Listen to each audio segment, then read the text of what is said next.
तो आखिरी चरण का ये रण है किस्सा कुर्सी का। महा कवरेज आप देख रहे हैं लगातार। सुबह 7 बजे से हमारे साथ खास एक पैनल जुड़ रहा है। सबसे पहले परिचय, फिर इसके बाद चर्चा की शुरुआत करते हैं। जिया मंजरी जी राजनीतिक विश्लेषक हैं, बहुत बहुत स्वागत है। अरविंद जयतिलक जी वरिष्ठ पत्रकार हैं, बहुत बहुत स्वागत है। विनम्र सिंह सेन जी हमारे साथ है, विनम्र जी हैं, बहुत बहुत स्वागत है। राजनीतिक विश्लेषक डॉक्टर प्रियंका शुक्ला राजनीतिक विश्लेषक है, बहुत बहुत स्वागत है। अरविंद जी, चर्चा की शुरुआत मैं आपसे करना चाहता हूं कि अंतिम वो ओवर कि आज बॉलिंग चल रही है और धुआंधार जो है क्रिकेट से इसको जोड़ के देखा जाए, क्योंकि अभी हाल ही में आईपीएल खत्म हुआ और आज जो है किस तरीके से आप वोटिंग देख रहे हैं और उत्साह कैसा लग रहा है आपको?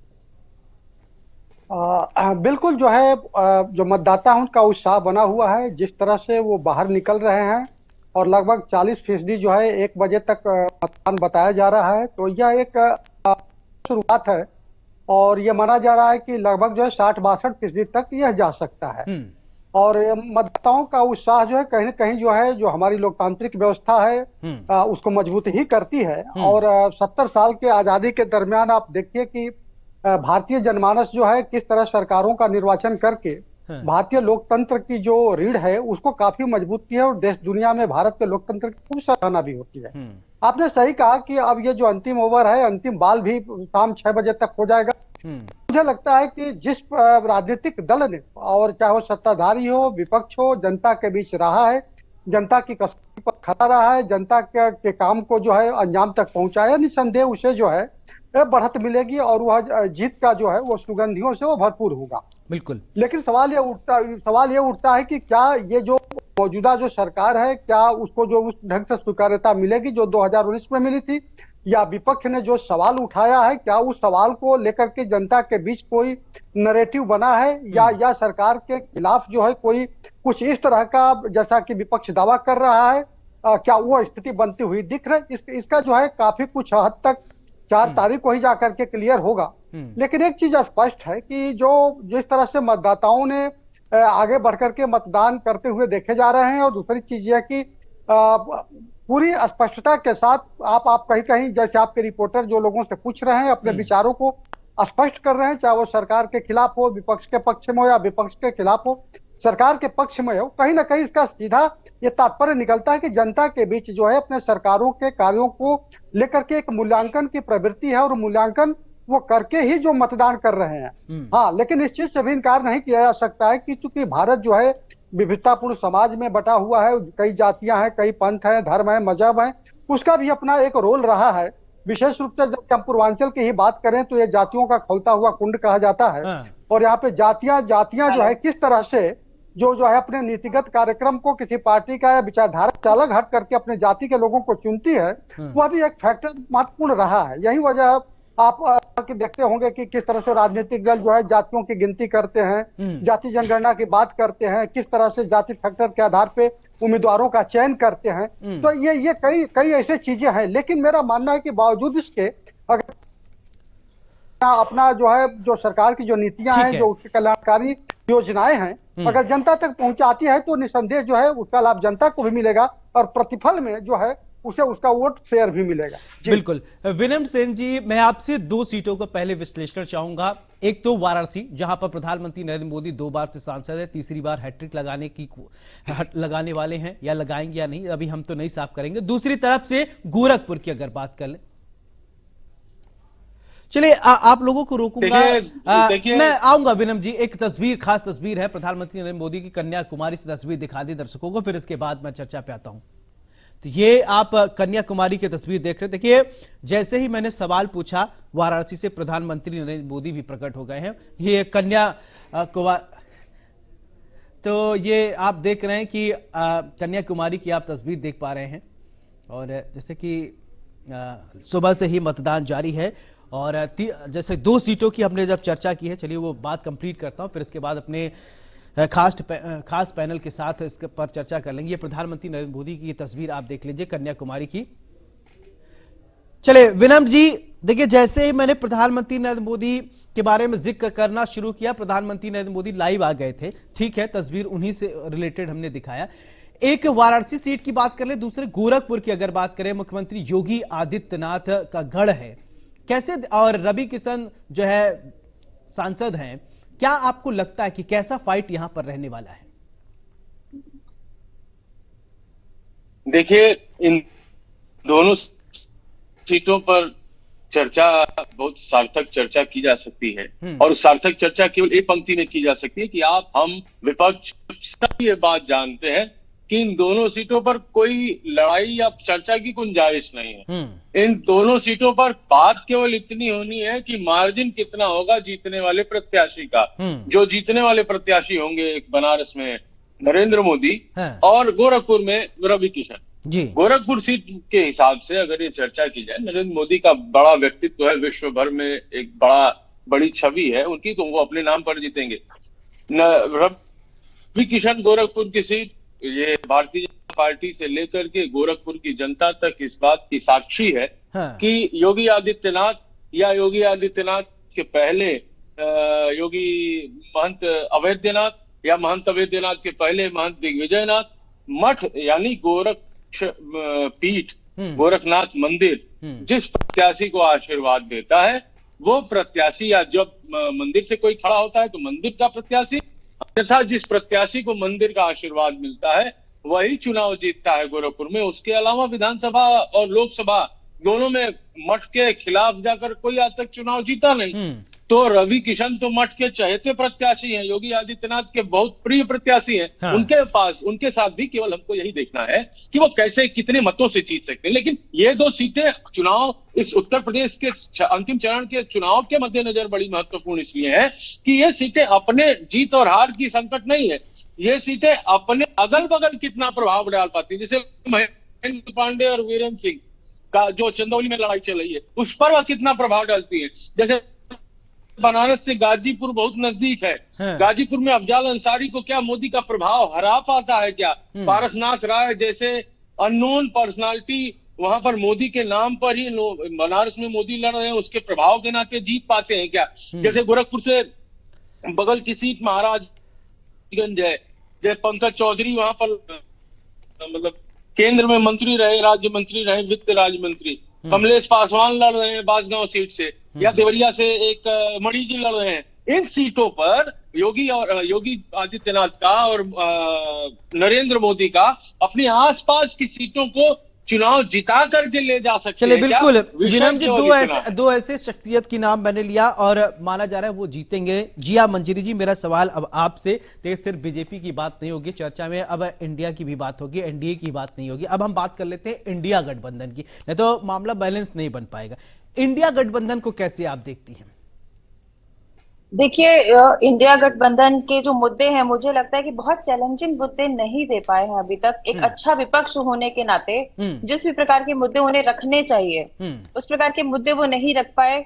और आप देखिए कितने समय से, चाहे वो वैक्सीन का मामला हो, चाहे वो एजुकेशन का मामला हो, चाहे वो इंफ्रास्ट्रक्चर का मामला हो, बहुत पीछे रहा है उनका पास्ट में जो जितना भी काम रहा है अभी तक का।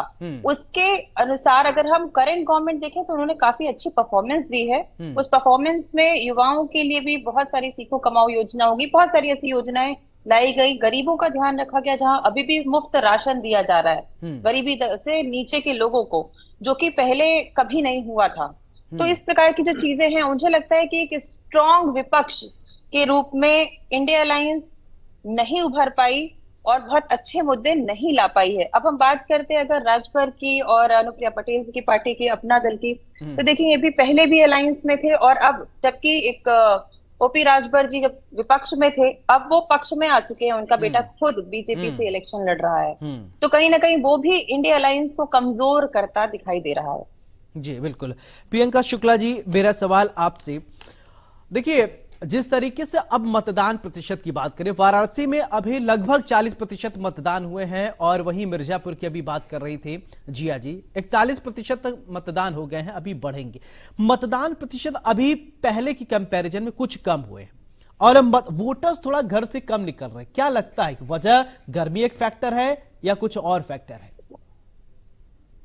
नहीं, देखिए गर्मी तो बहुत बड़ा फैक्टर है ही।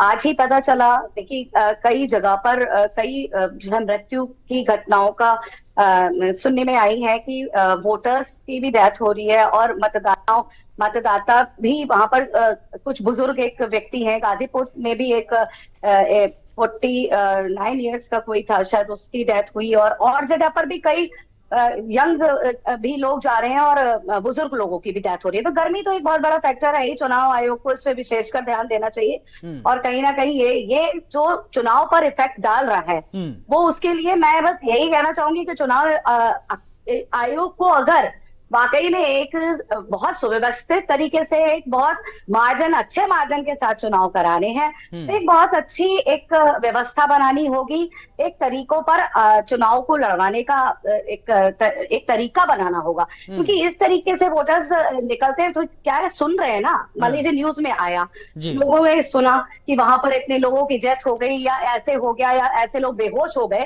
तो लोग घबरा रहे हैं। लोगों को लग रहा है कि ऐसा ना हो कि भाई हम जाएं, हमारी तबीयत खराब हो जाए। तो ये एक बहुत बड़ा फैक्टर है, तो कहीं ना कहीं लोगों को जाने का उत्साह है।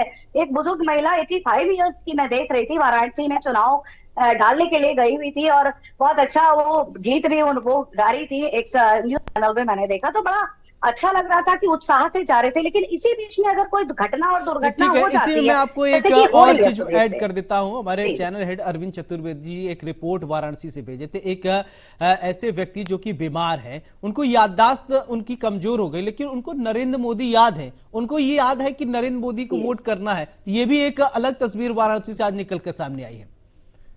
देखिए, नरेंद्र मोदी एक व्यक्ति नहीं रह गए, वो एक व्यक्तित्व के रूप में, भारत के एक बहुत बड़े व्यक्तित्व के रूप में, एक चेहरे के रूप में उभर कर आ रहे हैं विश्व स्तर पर। तो नरेंद्र मोदी जी एक लोगों का एक ऐसा चेहरा बन चुके हैं भारत का, कि वो नेतृत्व का एक ऐसा चेहरा बन चुके हैं कि लोग जो है बेहोशी की हालत में भी, आप कह रहे हैं कि याद नहीं है, उसके बावजूद अनकॉन्शियस माइंड में भी वो कहीं ना कहीं काम कर रहे हैं। तो मुझे ऐसा लगता है कि ये बहुत सकारात्मक एक भारतीय जनता पार्टी के लिए एक जो है झंडा दिखाई दे रहा है कि हाँ, जनता की तरफ से, कि हाँ वो जनता जो है समर्थन में कहाँ किस हद तक नरेंद्र मोदी जी और भारतीय जनता पार्टी को नरेंद्र मोदी जी के ही चेहरे पर कितना समर्थन कर रही है।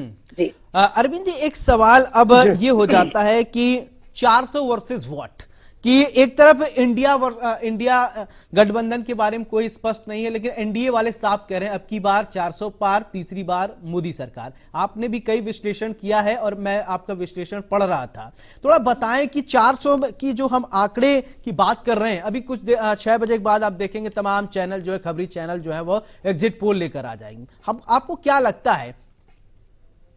देखिए सरोज जी, मुझे लगता है कि 400 उनका एक अपना लक्ष्य है, और जैसे परीक्षार्थी जो है 85% से 90% रखता है, उसी तरह उन्होंने एक लक्ष्य रखा है।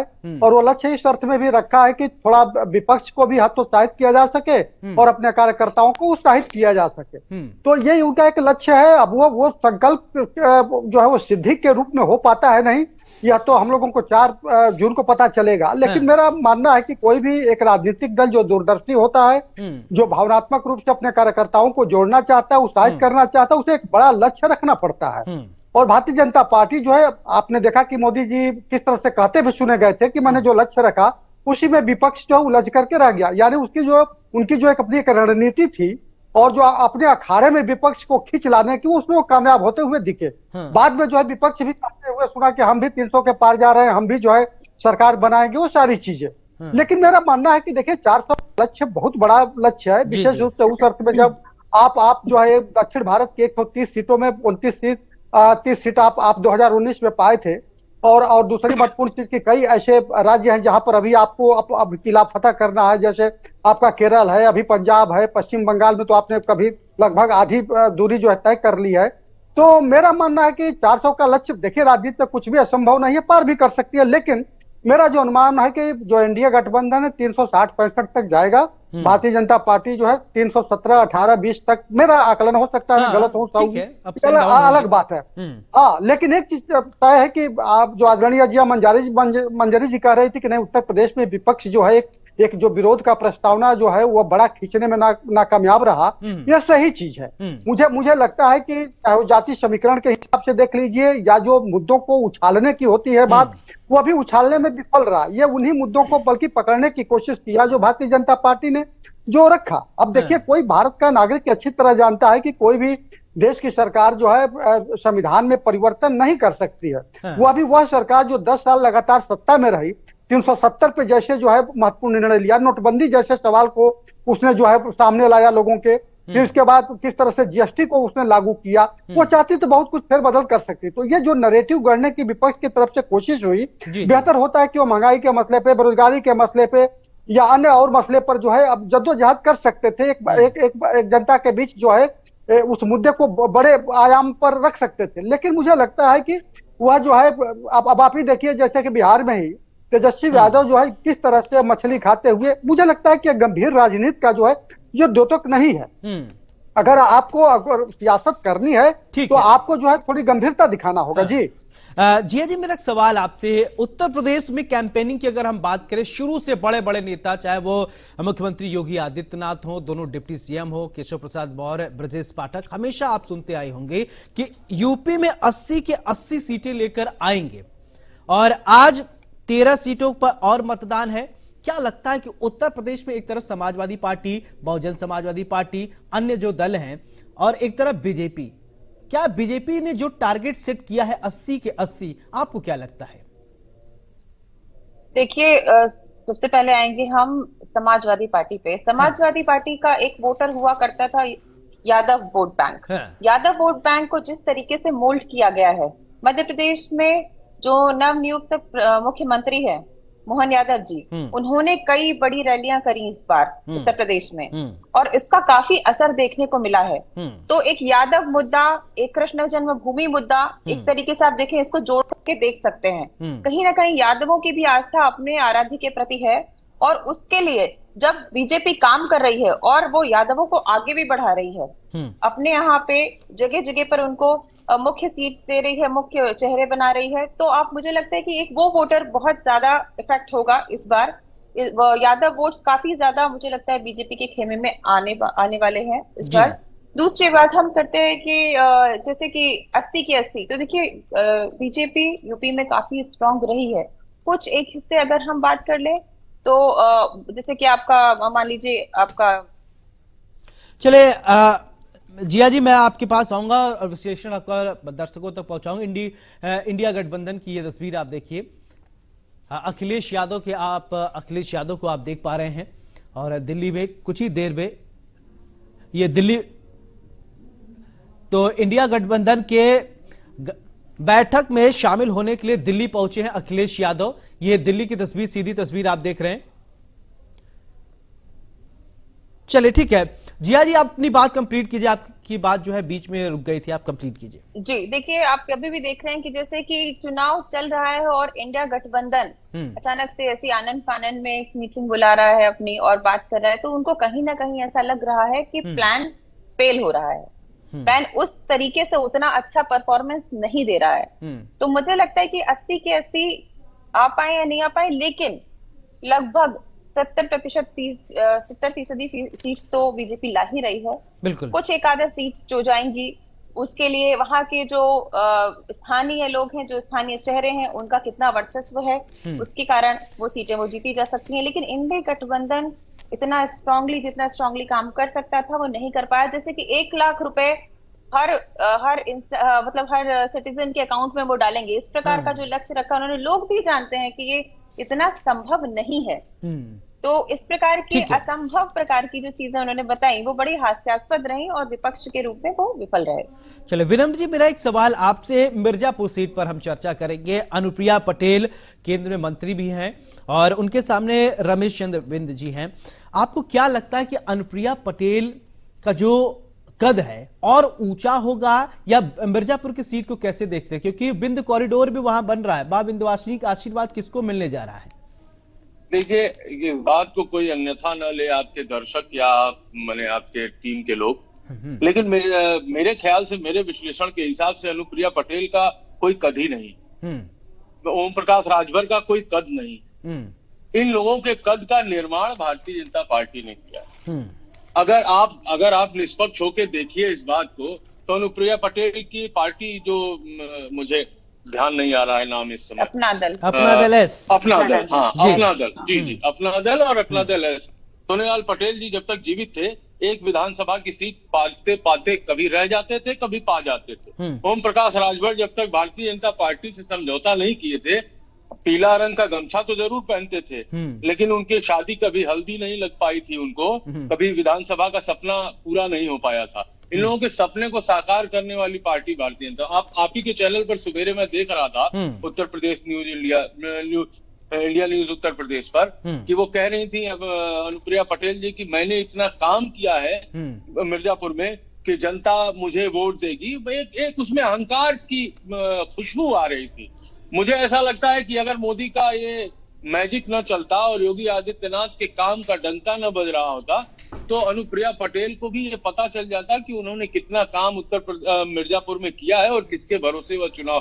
कई बार ऐसा होता है कि हम ऐसे गफलत आप और तो ऐसा कह रहे हैं कि वही कहावत है, बहती गंगा में हाथ धो लेने वाली बात कर रहे हैं, और मिर्जापुर में भी गंगा जी ही बहती हैं। मेरे हिसाब से गंगा जी जो प्रयाग से होकर के उत्तराखंड से होकर प्रयाग के बाद काशी मिर्जापुर पहुंचती हैं, चूंकि उसको काशी पहुंचना है जहां नरेंद्र मोदी चुनाव लड़ रहे हैं, इसलिए मिर्जापुर की जनता ये चाह रही है कि चलो भाई काशी तक इस गंगा को पहुंचाना है, तो इनको भी अनुप्रिया पटेल को भी ढकेल करके इसमें पार लगा दो। इसके अलावा मुझे ऐसा कुछ व्यक्तित्व अनुप्रिया पटेल का बड़ा कद होना या छोटा कद होना ऐसा, हाँ एक बात ये इसमें नोट करने वाली जरूर है। आप देखिए कि भारतीय जनता पार्टी, इस बात से सभी लोग सहमत होंगे कि उत्तर प्रदेश में कम से कम आज कोई ऐसा बूथ नहीं है जहां पर और किसी भी राजनीतिक दल से भारतीय जनता पार्टी एक मजबूती के साथ और सबकी अपेक्षा मजबूत है, खड़ी है। बावजूद इसके वह अपने जो आनुषंगिक जो अपने गठबंधन वाले दल हैं, इन गठबंधन वाले दलों का खूब बेहतर ढंग से ख्याल रखती है और उनको अपर हैंड रखती है, उनको थोड़ा बढ़ाती है, थोड़ा प्रयास करती है कि इनका नाम गाम भी बढ़े। जैसे ओम प्रकाश राजभर, इनको मंत्री बनाने की कोई औचित्य नहीं था। अभी इसके पहले दारा सिंह चौहान जो घोसी का चुनाव, अभी आप घोसी का चुनाव का अगर विश्लेषण करिए सौरभ जी, तो आपको पता चलेगा ओम प्रकाश राजभर को चुनाव तो जीत जाएंगे, लेकिन सांस फूल गई, दमा के रोगी हो जाएंगे। पूरी भारतीय जनता पार्टी इवन प्रदेश अध्यक्ष, मतलब मैंने अनुप्रिया पटेल के बारे में पूछा, आपने तो एकदम ओम प्रकाश राजभर को जलेबी की तरह लपेटी दिया। चलिए ठीक है प्रियंका जी, मैं ठीक है, नहीं ठीक है, इसमें क्षमा प्रार्थी की बात नहीं है, जो ये तो आपका विश्लेषण है, आप कुछ भी कह सकते हैं, लेकिन भाषा की मर्यादा में।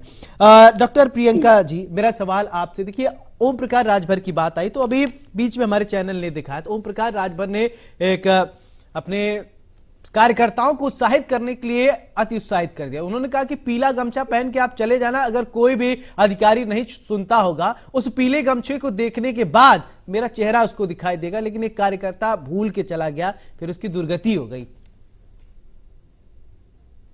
देखिए विनम्र जी ने जो ये बात कही है, कहीं ना कहीं अहंकारी स्थितियों को तो प्रदर्शित कर ही रहा है, क्योंकि अभी तो जब कहते हैं ना नया नया थोड़ा दूल्हा इतराता है, वो वाली बात, अभी हल्दी की बात आ रही थी तो उसी में ऐड ऑन करके मैं ये बात कर रही हूँ। और ये सब बातें देखिए, ये इतना महान पर्व है लोकतंत्र का। ये चुनाव कोई आम बात नहीं है। भारत के अंदर लोकतंत्र का इतना बड़ा पर्व के रूप में मनाया जाता है, उसमें आप इस तरीके की बातें करना, मतलब मुझे लगता है कि ये बहुत ही छोटी राजनीति का एक हिस्सा मैं इसको मानती हूँ, और अपना एक भौकाल, झूठा भौकाल प्रदर्शित करना, तो ये मेरे को लगता है कि ये तो एक लोगों को भी भ्रमित करने वाली बात है, और लोगों को शुरू से ही अपना एक नेगेटिव संदेश देने वाली बात है कि अगर आप अभी आए भी नहीं हो, अभी चीजें हैं भी नहीं, और उसके बाद आप अगर इस तरीके से कि पीला गमछा पहन के चले जाना और इस तरीके से तुम्हें कोई भी नहीं रोकेगा या कोई ऐसे नहीं करेगा, तो ये इस तरीके के, देखिए पूर्वांचल, हालांकि एक आपको पता ही है पूर्वांचल की जो राजनीति रही है वो गुंडे और माफियों की तरह एक नाम जो टैग है वो जुड़ा ही रहा है। तो कहीं ना कहीं अब हालांकि नहीं उन्हीं टैग को जो है योगी आदित्यनाथ ने छाटा है, खत्म किया है। मैं वहीं पे आ रही हूँ कि बुलडोजर बाबा जी पे ही आ रही थी मैं, कि उन्होंने उस टैग को खत्म किया है। लेकिन छोटे मोटे जो कुछ लोग हैं जिनको दो शरणार्थी है, जैसे कि अभी भैया बात कर रहे थे, तो वो जो उनके साथ जुड़ करके अपनी एक राजनीतिक करियर की मतलब आपने ओम प्रकाश राजभर और अनुप्रिया पटेल को शरणार्थी कह दिया, वाह गजब। नहीं देखिए शरणार्थी नहीं है, लेकिन देखिए बड़े वर्तमान परिदृश्य में भाजपा के शरणार्थी ही है। बात देखिए, मेरी बात सुनिए, चलिए अरविंद जी अच्छा बता सकते हैं इसको, मैं तो कुछ नहीं कहूंगा, ये तो आप लोग विश्लेषण। अरविंद जी अब देखिए बात कहां से चली, पहले जलेबी की तरफ विनम जी ने घुमा दिया, बात शरणार्थी पे तक आ गई, अनुप्रिया पटेल और ओम प्रकाश राजभर जी को। आप क्या सोचते हैं? नहीं गलत।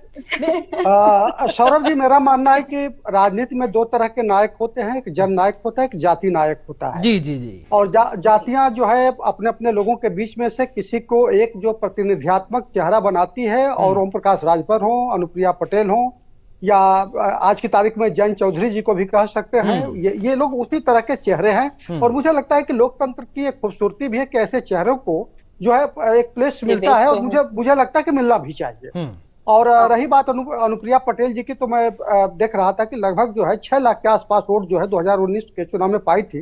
बेशक जो है भारतीय जनता पार्टी का भी इसमें भूमिका रही है, लेकिन सच यह भी है कि भारतीय जनता पार्टी को भी जो है अपना दल से बहुत ताकत मिलती है। आपने देखा, ओम प्रकाश राजभर की ही बात करिए तो 2017 में आए तो किस तरह से पूर्वांचल के हिस्से में जो राजभर समाज था पूरी तरह से भाजपा के साथ जो है जुगलबंदी किया, और कंधा जोड़ करके लगभग 21-22 सीटों पर जो है फायदा भारतीय जनता पार्टी को पहुंचाया था। फिर आप देख लीजिए 2022 में जब वो छिटके और विलिंग ट्रैक एवं अखिलेश जी के साथ बनाए, तो आजमगढ़ की पूरी सीट, गाजीपुर की पूरी सीट, एक दो छोड़ दीजिए तो बलिया की पूरी सीट, घोसी की, ये मिला करके जो है लगभग जो है 26-27 सीटों पर भारतीय जनता पार्टी को नुकसान हुआ था। तो ऐसा भी नहीं है कि वह केवल जो है एकमात्र जो है एक चेहरे भर है या उनका कोई वजूद नहीं रहा। वो व्यक्ति, मैं उसी क्षेत्र से आता भी हूँ, 22 साल 20 साल तक जो है वो कठिन जो है तपस्या राजनीति में किया है। अलग बात है कि मुकाम कभी किसी को मिलती है, कभी किसी को नहीं मिलती है। क्योंकि छोटे दल होते हैं तो उनका सांगठनिक विस्तार करने में बड़ा वक्त लगता है, क्योंकि उनके पास पूंजी की भी कमी होती है, भरोसे की भी कमी होती है, और जन समर्थन की भी कमी होती है। विशेष रूप से वे दल जो हाशिए के जाति जो होते हैं, तो उनका एक अपना एक सरोकार होता है। हाँ, दूसरी महत्वपूर्ण चीज की, हाँ, अच्छी बात यह है कि भारतीय जनता पार्टी, इस पर कोई शक नहीं कि वो जितने में तभी कामयाब हुए जब वो भारतीय जनता पार्टी के साथ आए। लेकिन दुर्भाग्य रहा ओम प्रकाश राजभर का कि 17 में सरकार में शामिल हुए और 18 महीने बाद जो है फिर वो जो है इस्तीफा दे करके, या यूं कहे बगावत करके, या यूं कहे कि उनको निकाल दिया गया। लेकिन उसके बावजूद भी जो है राजनीति अवसर मौके की मोहताज होती है, और समय समय पर वो अपना अलग रंग दिखाती है। लेकिन आज की तारीख में उन लोगों की प्रासंगिकता को इनकार नहीं किया जा सकता। एक चीज और महत्वपूर्ण चीज है कि जैसे हम विश्लेषण करें इन 13 सीटों का, तो एक चीज ध्यान देना होगा कि कोई इन 13 सीटों में 1.5 लाख से 2.5 लाख तक कोई ऐसी सीट नहीं जहां बहुजन समाज पार्टी अपना जो है उसका सरकारी वोट न रहा हो। यह अलग बात है कि आज की तारीख में उसका भी जो वोट शेयर है घटा है, केवल जाटो वोट उसके पास रह गया 11-12%।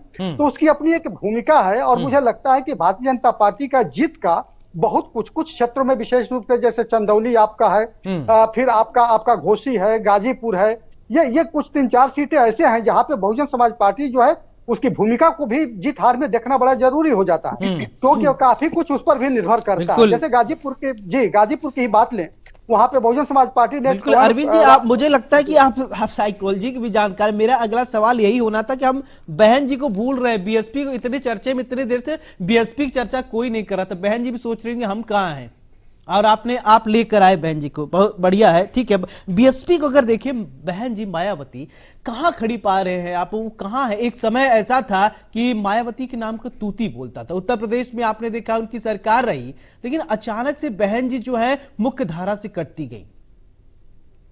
देखिए, उसके लिए वो स्वयं जिम्मेदार है। आज की जो राजनीति है 24/7 की है। जनता के बीच में आपको उपस्थिति दर्ज कराना आवश्यक है, आप काम करें या न करें।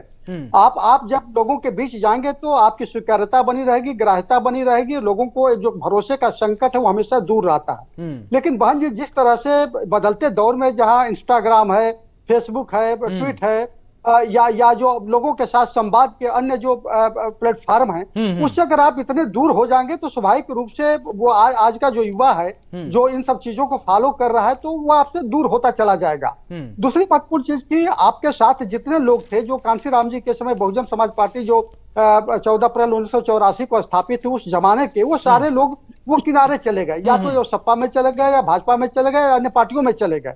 तो आपके पास जो हैंड है वो भी नहीं है आज की तारीख चलिए में। अब एक बार तो दर्शकों को 3 बजे तक वोटिंग परसेंटेज बता दे, फिर आप लोगों के पास आऊंगा अरविंद जी, फिर चर्चा को आगे बढ़ाऊंगा। बड़ी जानकारी इस वक्त आ रही, 3 बजे तक लोकसभा चुनाव के आखिरी चरण की वोटिंग जारी है। बड़ी जानकारी इस वक्त आपको बता दें कि यूपी की 13 सीटों पर 3 बजे तक 46.83% मतदान हुए हैं।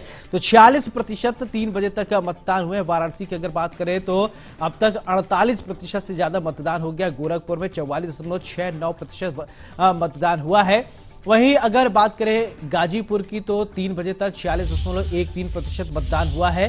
तो ये 3 बजे तक अपडेट हम आपको बता दे रहे हैं कि चंदौली में 3 बजे तक बात करते हैं 51.27% मतदान हुए। ठीक ठाक अभी तक मतदान हुए हैं।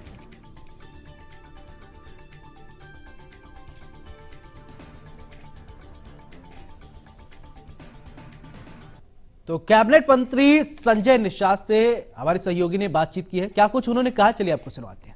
लोकसभा चुनाव 2024 के 7वें फेज का मतदान सुबह से हो रहा है। तमाम वीवीआईपी अपने अपने बूथों पर पहुंच के अपने मत का प्रयोग कर रहे हैं। डॉक्टर संजय निषाद कैबिनेट मंत्री भी यहां पर पहुंचे अपने बूथ पर और बाकायदे मत का उन्होंने प्रयोग किया है। कितना समर्थन मिल रहा है निषादों का? आपके चेहरे से मुझे लग रहा है कि आप काफी जो है अपने समर्थकों के साथ जब यहाँ पहुंचे हैं तो काफी खुश नजर आ रहे हैं।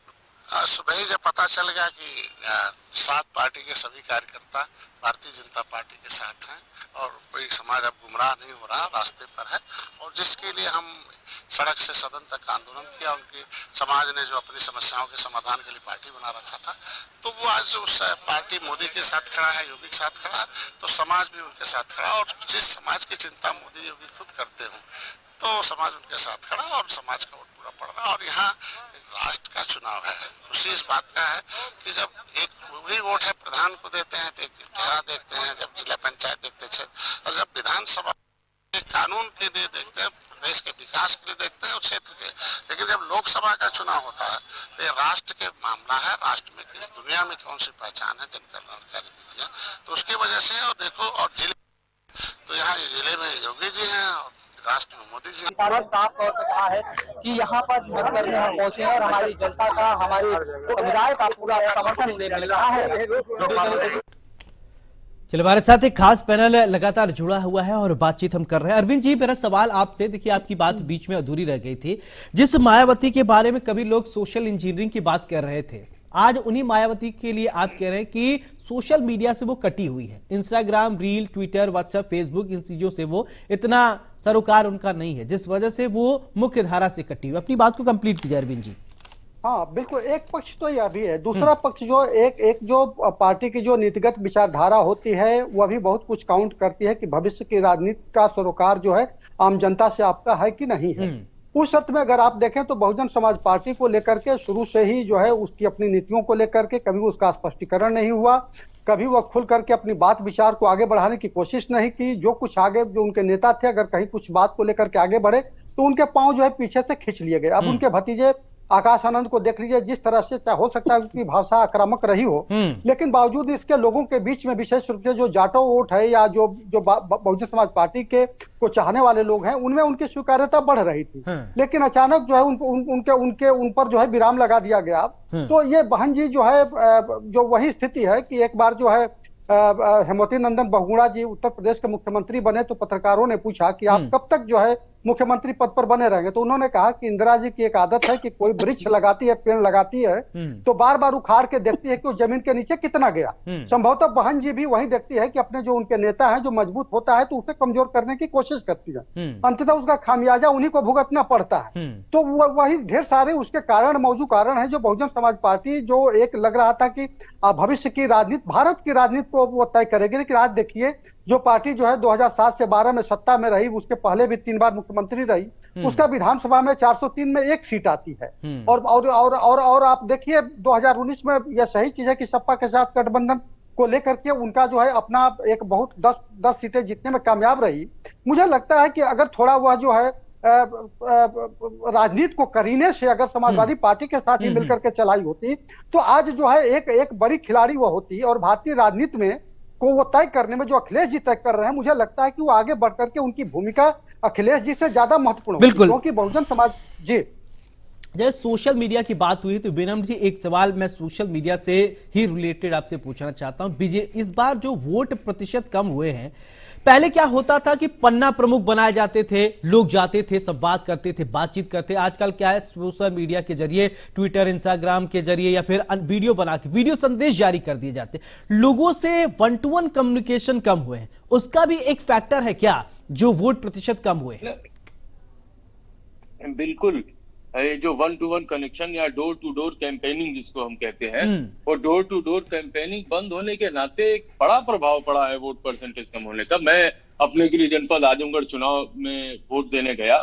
मेरा मोहल्ला जो कि शहरी मोहल्ला है, उस मोहल्ले में वोट देने गया तो 50 ऐसे वृद्ध जो सीनियर सिटीजनों ने ऐसी ये बात कही कि भाई यार अब तो इस बार तो लग ही नहीं रहा है कि चुनाव है।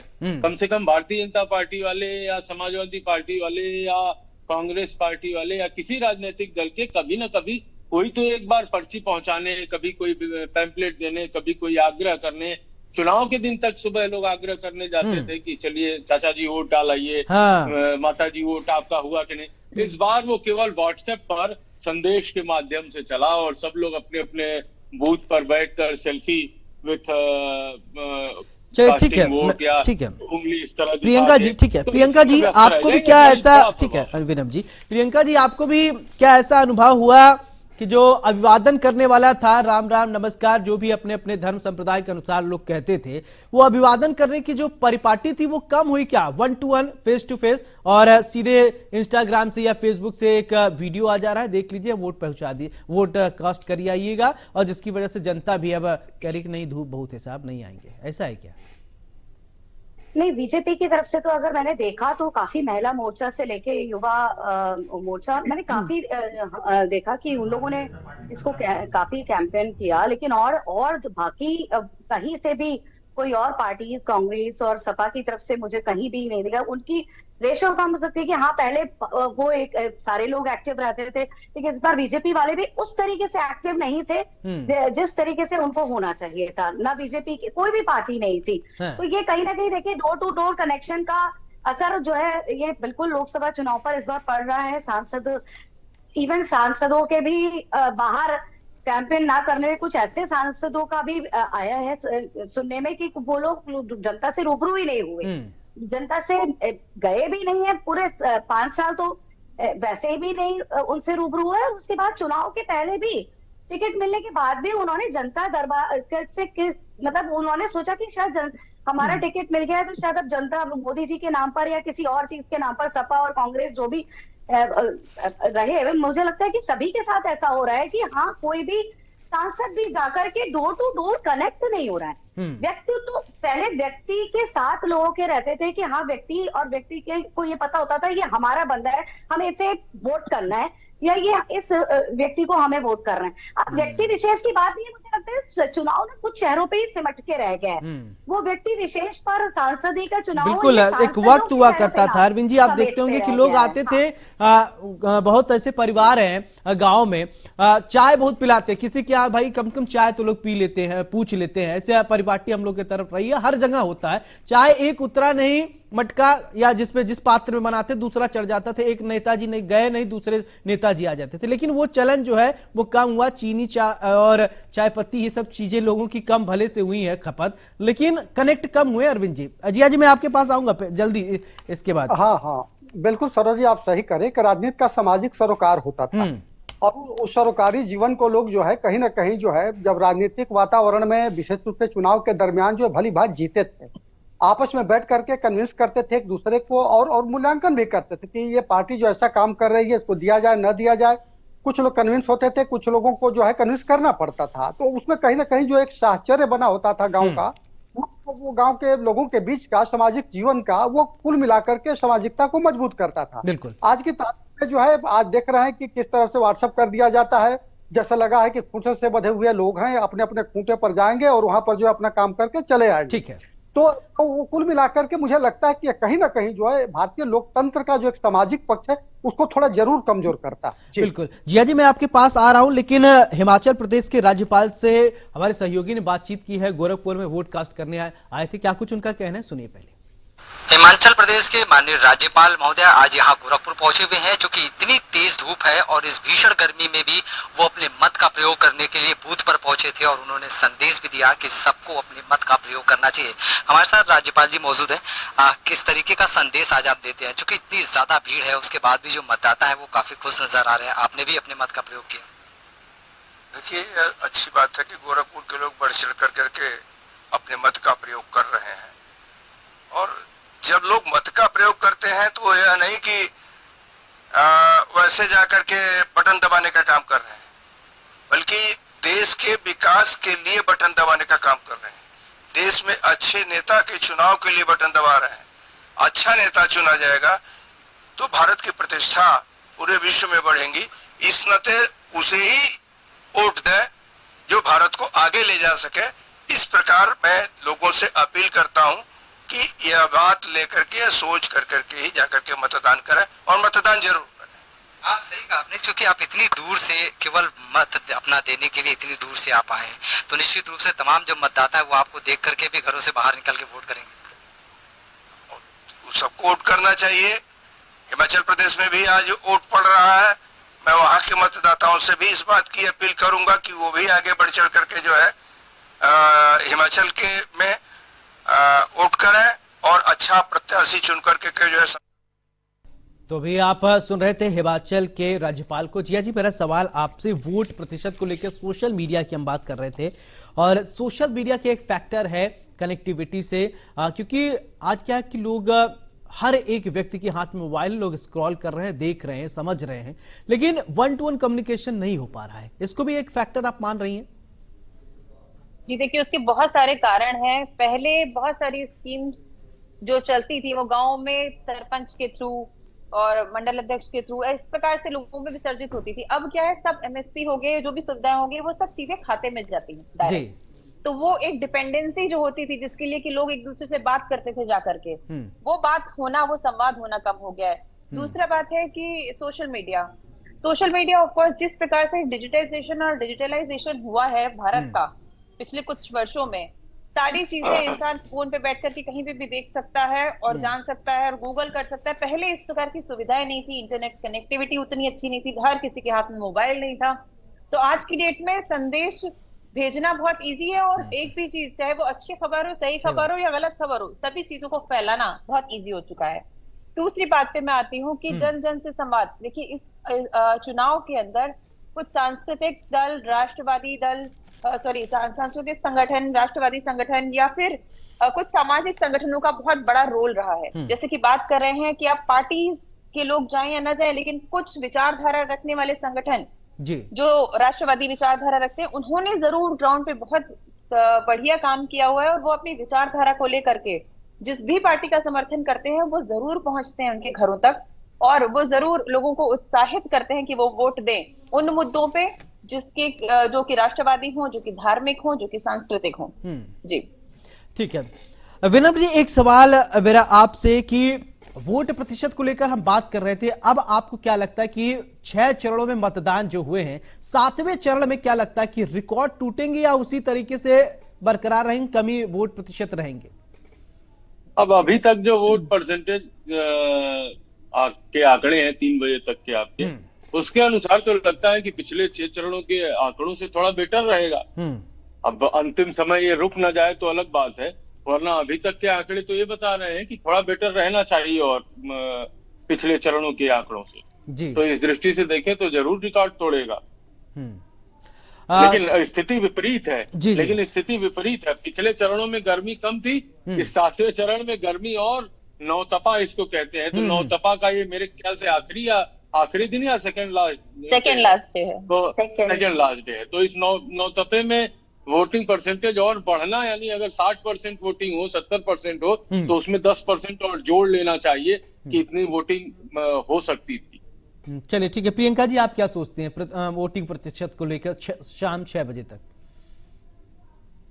मुझे ऐसा लगता है कि वाकई में अभी 3 बजे तक जो हुए हैं वोटिंग रेट्स आए हैं, उनके बाद शायद हो सकता है कि थोड़ी शाम, लेकिन 5 बजे के बाद तो मतलब ही नहीं है उस तरीके से जाने का। तो पता नहीं, कंफ्यूजन ही है कि क्या इसमें इस बार तो हम लोग कुछ कोई विश्लेषण कर ही नहीं सकते हैं, मुझे ऐसा लग रहा है इस पर, क्योंकि गर्मी ने जो है सब कुछ ध्वस्त कर दिया है। तो कहीं अब ये बहुत ज्यादा मुश्किल है। अब हो सकता है कि 1-1.5 घंटे में जितना भी पड़ जाए वोट, उसके बाद मुझे नहीं लगता कि कोई बहुत ज्यादा खास वोटिंग रेट बढ़ेगा। चलिए।